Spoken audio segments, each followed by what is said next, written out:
পাথরকুচি পাতা আশা করি আপনারা সবাই দেখেছেন। এই পাতা সত্যি মিরাকেল ঘটায়, তাই ইংরেজিতে একে বলা হয় মিরাকেল লিফ বা লাইফ প্ল্যান্ট। এই পাতা কিডনি স্টোন ও গলব্লাডারের স্টোনকে ছোট ছোট কুচিতে ভেঙে ইউরিনের সাহায্যে শরীর থেকে বার করে দেয়। পাথরকে কুচি কুচি করে বলেই এর নাম পাথরকুচি। এছাড়াও এই পাতা ইউরিনের ফ্লোকে বাড়ায়, তাই যাদের আটকে আটকে ইউরিন হয় তাদের এই পাতা অবশ্যই করে খাওয়া উচিত। পেটের ভেতরে কোনো ক্ষত থাকলে এই পাতা তা সারিয়ে দেয়।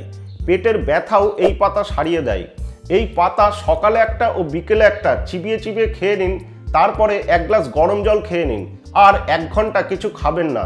তবে বেশি উপকার পাওয়ার জন্য এই পাতা বেশি বেশি করে খাবেন না, সারাদিনে ম্যাক্সিমাম 3টে। এই গাছ আপনারা আশেপাশেই দেখতে পেয়ে যাবেন। যদি দেখতে পান তাহলে এর একটা পাতা ছিঁড়ে এনে মাটিতে কিছুটা পুঁতে রাখবেন, দেখবেন পাতার ধার দিয়েই নতুন গাছ গজিয়ে যাচ্ছে। আর যদি আপনারা পাথরকুচি পাতার গাছ না পান তাহলে নার্সারিতে তো অবশ্যই এটা পেয়ে যাবেন।